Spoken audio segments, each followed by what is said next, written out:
I reviewed over 100 portfolios from aspiring concept artists and illustrators since this summer, and despite some of them are already working a bit, all of them without a single exception are making at least one of these big mistakes, preventing them from getting hired in big studios. And no, it's not just about technique. So today we're going to identify the 5 most important portfolio errors and what to do instead to get a portfolio that gets you hired in companies. Let's get started. As I said in the intro, I will not cover technique much in this video, but as I know a lot of artists are focusing like crazy on technique, there are 4 questions to ask yourself about your work in your portfolio. Let's address the elephant in the room immediately with reason number 1, their work is just not good enough yet in terms of technique. This one is very straightforward, their technique is still below junior level in one or several areas. Number 1 is regarding brushwork. How is the too smooth and digital versus too textured and messy ratio in your work, and where do you establish the sweet spot? This mainly depends on the kind of companies you are aiming at. The companies you picked, you want to mimic their rendering style as much as possible. Number 2 is about lighting and rendering. This one is very simple, you cannot go wrong if you put these 3 things in your pieces. 1 strong and direct sharp light, and 1 accent light on the other side to unclog the shadows, kind of similar to a rim light. 2 ambient occlusion to make the volumes pop. And 3 a variety in materials. Not just everything matte, have some glossy, shiny and reflective materials to create separation between the different elements on your piece. Number 3 is straightforward. Do you establish a clear visual hierarchy with detailed distribution? It's simple. If something in your picture is important, detail it. If it's not, you don't. And the last thing regarding technique is storytelling. Is your work just a demonstration of your rendering abilities, or are you able to infuse a bit of emotions into your work to tell a compelling story? This one is so underrated, and I see so many portfolios looking just like a collection of Gumroad tutorials, and we can name exactly which tutorials you followed. Your job with a portfolio is to prove you can solve problems in a production and get emotional reactions from the viewer, not just flex your technical skills.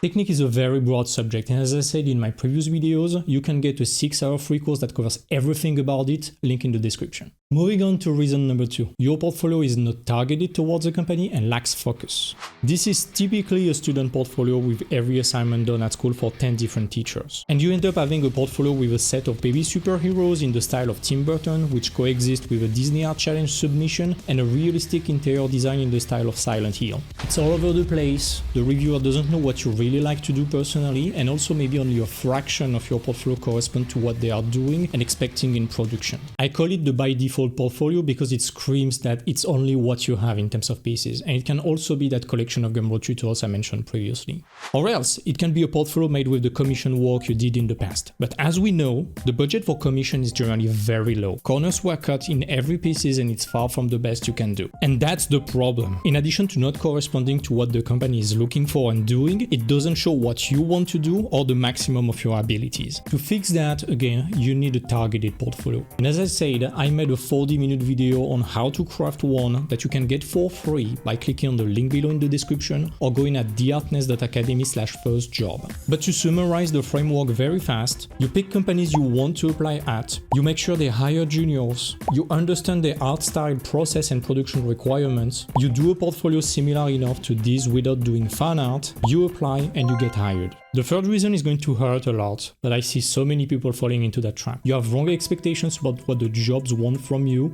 and your portfolio proves it. Again, it can take various forms, following ArtStation too late, only keyframes, just like the ones in the front page of ArtStation, a portfolio filled with studies, just polished render and no process. Or else fan art or mimicking a famous artist. And similar to the previous point, I get it, the artist is either learning or having fun, and that's fine, but not in a portfolio where your goal is to have it scream that you perfectly understand what the company needs, and also that you could start right now without needing any single sort of training to fit their pipeline. Right now with this kind of portfolios, everything you are doing is walking into someone else's creative footsteps, while your job is to be thinking and creating by yourself. And this leads us to the 4th reason, confusing content. This is mainly with portfolios all over the place that leave the reviewer wondering what you like to draw. And just like any of these 5 points, it can be solved with a targeted portfolio. If the reviewer doesn't understand what you want to do and excel at immediately when they open your portfolio, you have lost and you won't get hired. You need to start your portfolio with your best piece that highlights your expertise and sparks an immediate good impression and basically screams, "Hire me for this." Another aspect of that problem is with work that we cannot totally understand, with like alien design and not grounded enough. And you need to understand something very important. A confused mind always says no. These are the basics of sales, and when you send your portfolio, you are actually trying to sell your skill and your service as an artist. And as Fengzu repeated hundreds of times in his videos, your job, especially as a junior, is not to reinvent the wheel, but to just be able to mix references properly and solve simple problems. So for your portfolio, make sure every bit of design you have is backed by real-life references. And again, in the Self-Taught Artist Playbook, which you can get with the link below, I made an entire video about referencing your work properly. And finally, the fifth reason, terrible user experience. This one is so underrated yet so crucial because artists waste so much time and energy building websites with horrendous user experience that turns the reviewer down. So let me get this straight.